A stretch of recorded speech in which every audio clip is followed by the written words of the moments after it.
Hello, ഇന്ന് ഞാൻ എത്തിയിട്ടുള്ളത് മലയാളം ഫിലിം ഇൻഡസ്ട്രി നേരിടുന്ന പ്രശ്നങ്ങൾ. ഇപ്പോൾ ഒരുപാട് ചർച്ചകളും പ്രശ്നങ്ങളൊക്കെ നടക്കുകയാണ്. മലയാളം ഫിലിം ഇൻഡസ്ട്രിയിലാണ് ഈ പ്രശ്നങ്ങളൊക്കെ ഏറ്റവും കൂടുതൽ അരങ്ങേറുന്നത്. അതിനൊരു തക്കതായ കാരണം ഉണ്ടാകും. ആ കാരണങ്ങൾ എന്തൊക്കെയാണെന്ന് നമുക്ക് കണ്ടുപിടിക്കാം. ഞാനും മലയാളം ഫിലിം ഇൻഡസ്ട്രിയായിട്ട് ബന്ധപ്പെട്ട് കിടക്കുന്ന ഒരാൾ തന്നെയാണ്. അപ്പോൾ എൻ്റെ അനുഭവങ്ങൾ കൂടി ഞാൻ ഇവിടെ പങ്കുവയ്ക്കും. മലയാളം ഫിലിം ഇൻഡസ്ട്രീൻ്റെ ആദ്യത്തെ പ്രശ്നം എന്ന് പറഞ്ഞാൽ അമ്മയുണ്ട്, പക്ഷേ തന്തയില്ല. അമ്മ അസോസിയേഷൻ എന്ന് പറഞ്ഞിട്ടൊരു സംഘടനയുണ്ട്, പക്ഷേ അച്ഛൻ അസോസിയേഷൻ എന്ന് പറഞ്ഞിട്ടൊരു സംഘടന ഇല്ല. അതാണ് മലയാളം ഫിലിം ഇൻഡസ്ട്രിയുടെ ആദ്യത്തെ പ്രശ്നം. ഒരു സിനിമയിൽ അഭിനയിച്ച് അവർ ഒന്ന് അറിയപ്പെട്ടു എന്ന് വിചാരിച്ചു കഴിഞ്ഞാൽ അടുത്ത സിനിമയ്ക്ക് അവർ ചോദിക്കുന്ന പ്രതിഫലം കോടികളാണ്. ഇത് കൊടുക്കാൻ സാധാരണക്കാരുടെ കയ്യിൽ വേണ്ടേ? കൊടുക്കുന്നവരുണ്ട് കേട്ടോ, കൊടുക്കാൻ കഴിവുള്ള പ്രൊഡ്യൂസർമാരുണ്ട്, പല രീതിയിലും പണം ഒഴുകുന്ന മേഖലകളൊക്കെ ഉണ്ട്. പക്ഷേ ഈ മലയാള സിനിമയെ സംബന്ധിച്ച് ഒരു പ്രശ്നം എന്ന് പറഞ്ഞാൽ മലയാള സിനിമ ചില ആളുകളുടെ കൈകളിലാണ് ഉള്ളത്. അത് പ്രൊഡ്യൂസർ അസോസിയേഷൻ ആണെങ്കിലും ശരി, ഫിലിം ചേംബർ ആണെങ്കിലും ശരി, അമ്മ അസോസിയേഷൻ ആണെങ്കിലും ശരി, ഇങ്ങനെ ഇതുമായി ബന്ധപ്പെട്ട് കിടക്കുന്ന ഏതൊരു അസോസിയേഷൻ എടുത്തു നോക്കിയാലും വേണ്ടപ്പെട്ടവർക്ക് മാത്രം ഗുണം ചെയ്യുന്നതാണ്. ഒരു സാധാരണക്കാരൻ ഒരു സിനിമ ചെയ്യാൻ ഒരു ബാനർ രജിസ്റ്റർ ചെയ്ത് ആ ബാനറിൽ ഒരു സിനിമ ചെയ്ത് അതിലെന്തെങ്കിലും ഇഷ്യൂസ് ഉണ്ടായാൽ പോലും സപ്പോർട്ട് ചെയ്യില്ല. അതാണ് കേരള ഫിലിം ചേംബറും പ്രൊഡ്യൂസർ അസോസിയേഷനും ഒക്കെ ചെയ്യുന്ന കാര്യങ്ങൾ. ഇപ്പോൾ മമ്മൂട്ടി, മോഹൻലാൽ, സുരേഷ് ഗോപി, ജയറാം, ദിലീപ്, പിന്നെ പൃഥ്വിരാജ്, ഇങ്ങനെ വലിയ വലിയ താരങ്ങളുടെ സിനിമകളിലൊക്കെ എന്തെങ്കിലും ഒരു പ്രശ്നങ്ങളുണ്ടെങ്കിൽ ഇവർ പെട്ടെന്ന് കയറി ഒന്ന് ഇടപെടും. അവർക്ക് വേണ്ട എല്ലാ കാര്യങ്ങളും ചെയ്തു കൊടുക്കും, അവരുടെ തടസ്സങ്ങൾ നീക്കി കൊടുക്കും. അവർക്ക് ഏത് സമയത്ത് ഏത് തിയേറ്ററിൽ വേണമെങ്കിലും അവരുടെ സിനിമകൾ പ്രദർശിപ്പിക്കാം. നമ്മളെ സാധാരണക്കാരൻ്റെ ഒരു സിനിമ റിലീസിന് വരണമെങ്കിൽ തിയേറ്റർ അസോസിയേഷന് അവർക്ക് നമ്മൾ പൈസ കൊടുക്കണം.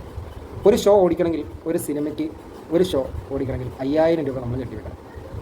3 ഷോ നമ്മളൊരു തിയേറ്ററിൽ ഓടിക്കണമെങ്കിൽ ഒരു ദിവസം 15000 രൂപ തിയേറ്ററിൽ കെട്ടിവെക്കണം. അപ്പോൾ നമ്മൾ ഒരാഴ്ചയ്ക്ക് ആദ്യം മുൻകൂർ കെട്ടിവെച്ചാലും നമുക്ക് ആ ഒരാഴ്ചത്തെ പ്രദർശനം അവിടെ നടക്കും. അപ്പോൾ നമ്മളൊരു 100 തിയേറ്റർ എടുക്കുമ്പോൾ എത്ര ലക്ഷം രൂപ നമ്മൾ കെട്ടിവെക്കണം?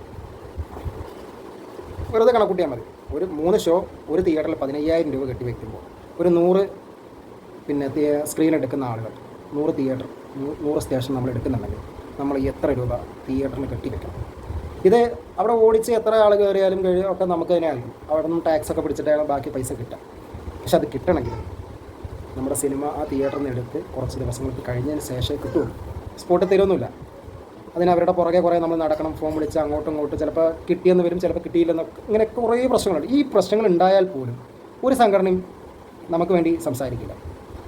വലിയ വലിയ താരങ്ങളുടെ പടം റിലീസിന് വരുന്ന സമയത്ത് അത് തിയേറ്ററുകാർ വില കെട്ടി എന്നിട്ടെടുക്കും. ഇപ്പം തന്നെ നമുക്ക് ചിന്തിക്കാവുന്നു, 45 കോടി കടന്ന ഒരു മലയാള സിനിമയില്ല. 100 കോടി ക്ലബ്ബ്, 200 കോടി ക്ലബ്ബ് എന്നൊക്കെ പറയുന്നില്ലേ, ചുമ്മാ പറയുന്നത്. ഒരിക്കലും 45 കോടി 50 കോടിക്ക് മേലെ പോയ ഒരു മലയാള സിനിമയും ഇതുവരെ ഇല്ല. അങ്ങനെ ഉണ്ടെങ്കിൽ തിയേറ്റർ അസോസിയേഷൻ പറയണം, അവരാണ് ഇതിൻ്റെ കളക്ഷൻ പുറത്തുവിടുക. പല ചർച്ചകളും പ്രശ്നങ്ങളും തിയേറ്റർ അസോസിയേഷനും താരങ്ങളും നിർമ്മാതാക്കളൊക്കെ തമ്മിൽ നടക്കുന്നുണ്ട്, നമ്മൾ അറിയുന്നില്ലെന്ന് മാത്രമേ ഉള്ളൂ. ഒരു സിനിമയുടെ ബഡ്ജറ്റ് പുറത്തുവിടുന്ന തിയേറ്റർ അസോസിയേഷൻ, അവർ കറക്റ്റ് കാര്യങ്ങൾ പറയും. അപ്പോൾ അത് ഒരു സിനിമ, ഇപ്പോൾ മാർക്കോ പോലുള്ള സിനിമകളൊക്കെ കോടികൾ വാരി, അങ്ങനെ വാരി, എത്ര കോടി ക്ലബ്ബിൽ പെട്ടു, എത്ര കോടികൾ, അത് പറയുന്നത് ആ താരങ്ങളുടെ മൂല്യം വർദ്ധിപ്പിക്കാനാണ്, ആ താരങ്ങൾക്ക് എമൗണ്ട് വർദ്ധിപ്പിക്കാൻ, അതേപോലെ അതിൻ്റെ സംവിധായകന് എമൗണ്ട് കൂട്ടാൻ, അതുമായി ബന്ധപ്പെട്ട് കിടക്കുന്ന ഓരോ ടെക്നീഷ്യന്മാർക്കും എമൗണ്ട് കൂട്ടാൻ വേണ്ടിയിട്ടാണ്. ഇത് 100 കോടി ക്ലബ്ബിലാണ്, 200 കോടി ക്ലബ്ബിലാണെന്നൊക്കെയാണ് പറയുവാണ്. പുലിമുരുകൻ പിടിച്ച മുളകുപാടത്തിൻ്റെ അവസ്ഥ എന്താണ്? വെറുതെ പറയാൻ ഒരു 100 കോടി ക്ലബ്ബിൽ പെട്ട് കഴിഞ്ഞാൽ അതിൻ്റെ എല്ലാം കഴിഞ്ഞ അവസാനം അതിൻ്റെ നിർമ്മാതാവിൻ്റെ കയ്യിൽ കിട്ടുന്ന 10-12 കോടിയാണ്. മനസ്സിലായില്ലേ? ബാക്കിയെല്ലാം പോവും. ഇത് എവിടെയാണ് പൈസ പോകുന്നത്? നമ്മൾ ഈ തിയേറ്റർ ആരാണോ നമുക്ക് വിതരണം ഏറ്റെടുത്ത് ചെയ്യുന്നത് അവർക്കാണ് ഏറ്റവും കൂടുതൽ ഫണ്ട് പോകുന്നത്.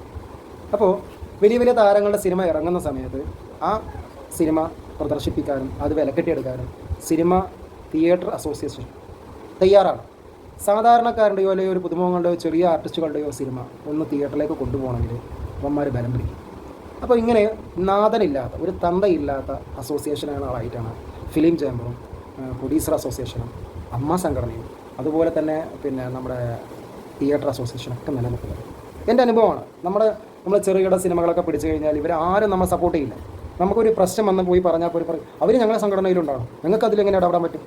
നമ്മുടെ പൈസ മേടിച്ച് ഒരു ഫിലിം ചേംബറിൽ നമ്മളൊരു ബാനർ രജിസ്റ്റർ ചെയ്തു, അല്ലെങ്കിൽ നമ്മുടെ സിനിമ റിലീസിന് വരുന്ന സമയത്ത് അവരുടെ ബിൽഡിംഗ് ഫണ്ട് കെട്ടി, അവരുടെ പ്രൊഡ്യൂസർ അസോസിയേഷനിൽ അവർ പറയുന്ന ബിൽഡിങ്ങുകൾക്കുള്ള ഫണ്ടൊക്കെ കിട്ടിയിട്ടാണ് നമ്മൾ സിനിമ റിലീസിന് കൊണ്ടുവരുന്നത്. അപ്പോൾ അവർക്ക് നമ്മുടെ ഫണ്ട്, നമ്മുടെ പൈസ അവർക്ക് ഉപയോഗിക്കാമെന്നുണ്ടെങ്കിൽ നമുക്കൊരു പ്രശ്നം വന്നു കഴിഞ്ഞാൽ ആരെക്കുറിച്ചാണോ നമ്മളൊരു പരാതി കൊടുത്തിരിക്കുന്നത് അവർക്കെതിരെ ഒരു നടപടി എടുക്കാൻ കൂടി ആര് തയ്യാറാവണം? ഈ പൈസ മേടിക്കുന്നവർ തയ്യാറാവണം. അല്ലെങ്കിൽ നമ്മുടെ പൈസ അവർ മേടിക്കാൻ പാടും. ഏത് നമ്മൾ കടവും കള്ളിയും ആധാരം പണയം വെച്ചൊക്കെയാണ് ഒരു സിനിമ പിടിക്കുന്നത്. പല ആളുകളുടെയും ഫണ്ട് നമ്മളെടുത്തിട്ടൊക്കെയാണ് സിനിമ പിടിക്കുന്നത്. പക്ഷേ ഈ സിനിമ റിലീസിന് വരുന്ന സമയത്താണ് നമ്മളിതിൻ്റെ യഥാർത്ഥ പ്രശ്നങ്ങളും പ്രയാസങ്ങളും അനുഭവിക്കുന്നത്. എല്ലാവരും വിചാരിക്കും ഷൂട്ട് കഴിഞ്ഞാൽ സിനിമ കഴിഞ്ഞു എന്നാണ്. അല്ല, സിനിമ ഷൂട്ട് കഴിഞ്ഞ് കഴിഞ്ഞാൽ പിന്നെ കിടക്കുവാണ്. 100 കൂട്ടം പ്രശ്നങ്ങളുണ്ട്. ഇത് റിലീസിന് വരുന്ന സമയത്ത് തിയേറ്റർ നമുക്ക് അവൈലബിൾ അല്ല. തിയേറ്റർ ഉണ്ടെങ്കിലും അവർ തരില്ല. കാരണം അവരും ചോദിക്കുന്നത് ആരാ ആർട്ടിസ്റ്റ് എന്നാണ് ചോദിക്കുന്നത്. ആരാ ആർട്ടിസ്റ്റ്? എന്തിന്? ഞാനിപ്പോൾ രണ്ടാമത്തെ സിനിമ ചെറുകിട ആർട്ടിസ്റ്റുകളെ വെച്ച് സിനിമ ചെയ്യാൻ പോകുന്ന സമയത്ത് പ്രൊഡ്യൂസർമാരത്ത് പോയിട്ട് നമ്മളൊരു കഥ സബ്ജക്റ്റ് പറയുമ്പോൾ ആരാ ആർട്ടിസ്റ്റ്? ഇന്നാളെ. അയ്യോ, ഞാനില്ല. മമ്മൂക്കയുടെ ഉണ്ടോ? ലാലേട്ടൻ്റെ ഉണ്ടോ? പൃഥ്വിരാജിൻ്റെ ഉണ്ടോ? ഇവരെ നമ്മൾ പോയി മുട്ടിയാൽ കിട്ടുമോ? ഇവരെ ഒന്ന് കാണാൻ കിട്ടുമോ നമുക്ക്? കോട്ടയം ലാലേട്ടൻ്റെ മോനെ നമുക്ക് കിട്ടുമോ? കിട്ടില്ല. ധ്യാൻ ശ്രീനിവാസനെ പോയി സംസാരിക്കാം നമുക്ക്. വിഷ്ണു ഉണ്ണികൃഷ്ണനെ പോയി വേണമെങ്കിൽ സംസാരിക്കാം. അതുപോലെ ചെറുകിട ആർട്ടിസ്റ്റുകളൊക്കെ നമുക്ക് വേണമെങ്കിൽ പിന്നെ ഷറഫുദ്ദീനെ പോയി. എന്തിന് നമ്മളിപ്പോൾ ഈ പറയുന്ന ഈ ചെറുകിട ആർട്ടിസ്റ്റുകളുടെ അടുത്ത് തന്നെ നമ്മൾ പോയി കഴിഞ്ഞ് സംസാരിച്ച് കഴിഞ്ഞാൽ അവരുടെ മുഖം ഭാവവും അവരുടെ ചോദ്യങ്ങളും ഒക്കെ. എന്നാൽ എല്ലാ കൊള്ളരില്ലായ്മ ചെയ്ത എല്ലാ ആർട്ടിസ്റ്റുകളും ഈ സിനിമയിലുണ്ട്. അവരുടെ സിനിമകൾ റിലീസ് ചെയ്യുന്നുണ്ട്, അവരുടെ സിനിമകൾ പ്രദർശിപ്പിക്കാൻ വരുന്നുണ്ട്. ഫിലിം ചേംബറിൽ അവരുടെ ടൈറ്റിൽ റൈസ് ചെയ്യുമ്പോൾ പ്രശ്നമില്ല, അവരുടെ ബാനറിൻ്റെ പ്രശ്നമില്ല. ഒരു സാധാരണക്കാരൻ്റെ സിനിമ ചെയ്യുന്ന സമയത്ത് അവനക്കെതിരെ എന്തെങ്കിലും പരാതികളുണ്ടെങ്കിൽ ആ സിനിമനെ തച്ച് കൊന്ന് അവനെ പിന്നെ ഉയർത്തെഴുന്നേൽപ്പിക്കാൻ പറ്റാത്ത വിധത്തിൽ അവർക്കെതിരെ സംസാരിക്കുന്ന ഫിലിം ചേംബറാണ് ഞാൻ കണ്ടിട്ടുള്ളത്. സത്യത്തിൽ പണമുണ്ടോ മലയാളം സിനിമ ചെയ്യാതിരിക്കുക? സത്യമാണ്. വല്ല തമിഴോ തെലുങ്കോ കന്നഡയോ ഒക്കെ ചെയ്തു കഴിഞ്ഞാൽ പൈസയും കിട്ടും. അവിടെ ഈ ജാതി പ്രശ്നങ്ങളൊന്നുമില്ല എന്നുള്ളതാണ് ഞാൻ അറിഞ്ഞിട്ടുള്ളത്. ഞാൻ മനസ്സിലാക്കിയത് അത് തന്നെയാണ്. അത്യാവശ്യം അറിവുള്ളവരും ചെയ്യുന്ന കാര്യങ്ങളും അത് തന്നെയാണ്. മലയാളം സിനിമ ഇൻഡസ്ട്രി അധംപതിച്ചു പോകും. കാരണം എന്താണെന്ന് വെച്ചിട്ടുണ്ടെങ്കിൽ താരങ്ങളുടെ പിന്നെ അവർ മേടിക്കുന്ന എമൗണ്ട് തന്നെയാണ് മെയിൻ പ്രശ്നം. അതായത് 16 CR 17 CR 16 CR ബഡ്ജറ്റ് ഒരു താരത്തിന് കൊടുക്കുന്നുണ്ടെങ്കിൽ 16 CR ഉണ്ടെങ്കിൽ നമുക്ക് 16 സിനിമ നിർമ്മിക്കാം. 16 സിനിമ നമുക്ക് നിർമ്മിക്കാം. 1 കോടിയിൽ ഒരു വെച്ച് നമുക്ക് 16 സിനിമ നിർമ്മിക്കാം. ഒരു താരത്തിന് കൊടുക്കുന്ന പൈസ ഉണ്ടെങ്കിൽ 16 മൂവി നമുക്ക് നിർമ്മിച്ച് റിലീസിന് കൊണ്ടുവരാം. മനസ്സിലായോ?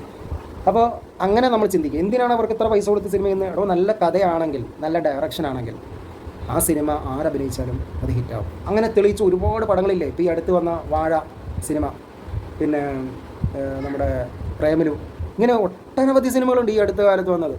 ആസിഫ് അലിയൊക്കെ ഔട്ടായി നിൽക്കുന്നു. ആസിഫ് അലി മാത്രം അഭിനയിച്ചുകൊണ്ട് ഒരു സിനിമ ഹിറ്റായതൊന്നുമല്ലല്ലോ. അതിൻ്റെ കൂടെ അഭിനയിച്ചവരും കൂടിയും നല്ല അഭിനയം കാഴ്ചവെച്ചതുകൊണ്ടാണ് ഒരു സിനിമ ഹിറ്റാകുന്നത്. കിഷ്കിന്താകാണ്ടൊക്കെ അങ്ങനെ ഹിറ്റായതാണ്. നമ്മളിപ്പോൾ ഏറ്റവും കൂടുതലൊന്നും പറയണ്ട. ചാക്കോച്ചൻ എന്താ ചെയ്യുന്നത്? ചാക്കോച്ചൻ ഒറ്റയ്ക്ക് അഭിനയിച്ച ഒരു സിനിമ ഏതാണ് ഹിറ്റായിട്ടുള്ളത്? നിങ്ങളൊന്ന് പറയാൻ പറ്റുമോ? ഇല്ല. ചാക്കോച്ചൻ ഒറ്റയ്ക്ക് അഭിനയിക്കാൻ പറ്റില്ല. അതല്ല, ഒരു സ്റ്റാർ മൂല്യം കാണിച്ചുകൊണ്ട് ചാക്കോച്ചൻ ഒറ്റയ്ക്ക് അഭിനയിച്ച ഒരു പടമില്ല. ചാക്കോച്ചന് സപ്പോർട്ടായിട്ട് ആരെങ്കിലും ഒരാളുണ്ടെങ്കിൽ ആ പടം ഓടുള്ളൂ തിയേറ്ററിൽ. ആസിഫ് അലി അവസ്ഥ ഇപ്പോൾ അത് തന്നെയാണ്. ഇതുപോലെ ഒട്ടനവധി ആർട്ടിസ്റ്റുകളുണ്ട്. എന്തിന്? വിഷ്ണു ഉണ്ണികൃഷ്ണൻ വേറൊരാളില്ലാതെ അഭിനയിച്ച ഏത് പടം ഹിറ്റായിട്ടുള്ളത്? അല്ലെങ്കിൽ ഇപ്പോൾ അവരെ കൂടെ അഭിനയിച്ചു എന്നിട്ട് ഏത് പടമാണ് ഹിറ്റായിട്ടുള്ളത്? അപ്പോൾ അങ്ങനെ നോക്കുകയാണെങ്കിൽ നമുക്ക് ഒരുപാട് ആർട്ടിസ്റ്റുകളുടെ പ്രശ്നങ്ങൾ പറയാനുണ്ട്. ഇവർക്കൊക്കെ മെയിൻ പ്രശ്നം ഫണ്ട് തന്നെയാണ്. പണം പണം പണം. ഈ പണത്തിന് വേണ്ടി മാത്രം. ഇത് തന്നെയാണ് ഫിലിം ചേംബറും, ഇത് തന്നെയാണ് പ്രൊഡ്യൂസർ അസോസിയേഷൻ, ഇത് തന്നെയാണ് അമ്മ അസോസിയേഷൻ. ഇതിനേക്കാൾ വലിയ പ്രശ്നം തിയേറ്ററുകാരൊന്നും നമ്മളെ സാധാരണക്കാരൻ്റെ സിനിമ എടുക്കില്ല. കാരണം എൻ്റെ അനുഭവം ആട്ടോ. അപ്പോൾ നമ്മൾ ഇതൊക്കെ ഒന്ന് ചേഞ്ച് ആവണം. ഇത് ചേഞ്ച് ആവണമെങ്കിൽ സാധാരണ സിനിമ ചെയ്യുന്ന ചെറുകിട സിനിമാ വ്യവസായം ചെയ്ത് ജീവിക്കുന്ന നിർമ്മാതാക്കൾ, സംവിധായകർ, ആർട്ടിസ്റ്റുകൾ ഇവർ ചിന്തിക്കണം. നമ്മളൊരു ബാനർ രജിസ്റ്റർ ചെയ്യുമ്പോൾ ആ ബാനറിന് നമ്മൾ 50,000 രൂപയുടെ കെട്ടിയിട്ടാണ്. ആ ബാനറിന് 100 പ്രശ്നങ്ങളുണ്ടാകും. കോടതി കേസുകൾ ഉണ്ടാകാൻ വേണ്ടി എന്ത് വേണേ ഉണ്ടാകും. അത് ആ ബാനറിൻ്റെ പ്രൊപ്പറേറ്റർ ആരാണോ അവരാണത് നടത്തുന്നത് എന്ന് കരുതി അവർക്കൊരു സിനിമ നിർമ്മിക്കുന്നതിനോ അല്ലെങ്കിൽ സിനിമ ചെയ്യുന്നതിനോ തടസ്സം വെക്കാൻ ഫിലിം ചേംബറിനോ ഫിലിം പ്രൊഡ്യൂസർ അസോസിയേഷനോ അധികാരമില്ല. അത് രണ്ടാമത്തെ കാര്യം. ഈ സിനിമ നിർമ്മിച്ചു കഴിഞ്ഞാൽ തിയേറ്റർ പ്രദർശിപ്പിക്കാൻ എടുക്കണം. എങ്ങനെയാണോ വലിയ ആർട്ടിസ്റ്റുകളുടെ പടങ്ങൾ അവർ വിലക്കെട്ടിയെടുക്കുന്നോ അതുപോലെ വിലക്കെട്ടിയെടുക്കണം. ഇനി ഇതിനേക്കാൾ അപ്പുറം എന്ന് പറയുന്നത് OTT എന്നുള്ളൊരു സംഭവം. മലയാളം സിനിമ നേരിടുന്ന ഏറ്റവും വലിയ പ്രശ്നം അതാണ്.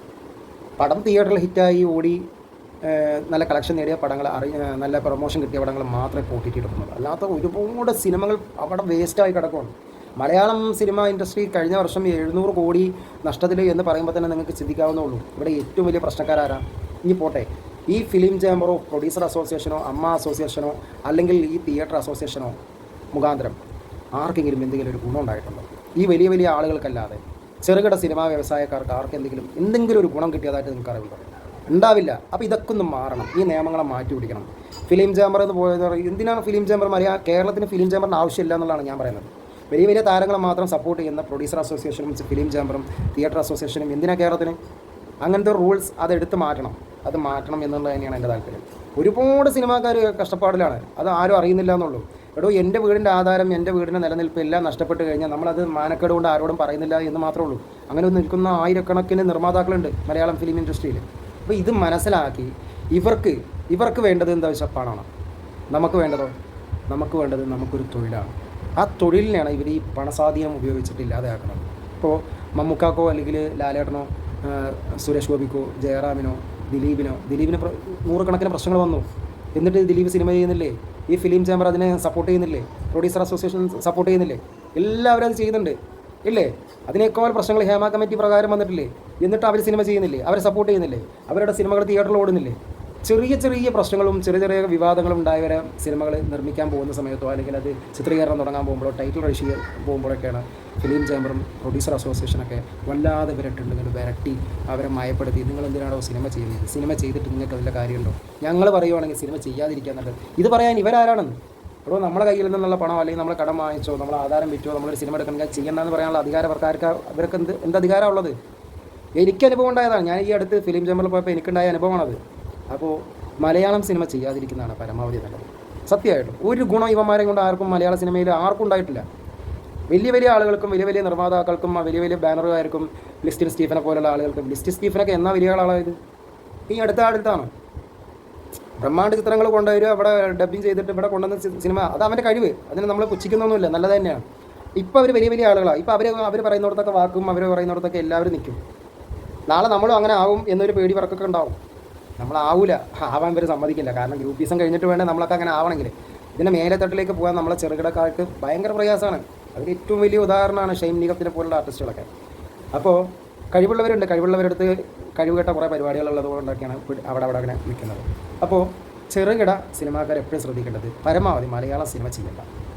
ഈ ഫിലിം ചേംബറിനെയും കേരളത്തിലെ ഫിലിം ചേംബറിനെയും പ്രൊഡ്യൂസർ അസോസിയേഷനെയും ഇവിടുത്തെ തിയേറ്ററായാലും നമ്പി നിങ്ങളൊരു സിനിമ ചെയ്യേണ്ട.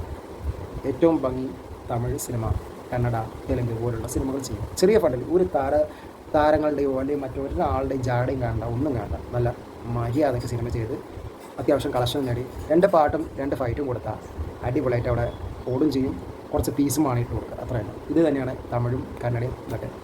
ഇതാണ് വേണ്ടത് ജനങ്ങൾക്ക്. ഇന്നത്തെ ജനറേഷന് വേണ്ടത് അതാണ്. വയലൻസ് എന്ന് പറഞ്ഞാൽ ഓവർ വയലൻസ് ഉള്ള സിനിമകൾ പരമാവധി പ്രദർശിപ്പിക്കാൻ അയക്കരുത്. കാരണം എന്താ വെച്ചിട്ടുണ്ടെങ്കിൽ ഇന്ന് കേരളത്തിലെ ഏറ്റവും കൊലപാതകങ്ങൾ കയറി വരുന്നത് സിനിമ കണ്ടിട്ട് തന്നെയാണ്. അല്ലാന്ന് പറഞ്ഞാൽ സമ്മതിക്കത്തില്ല ഞാൻ.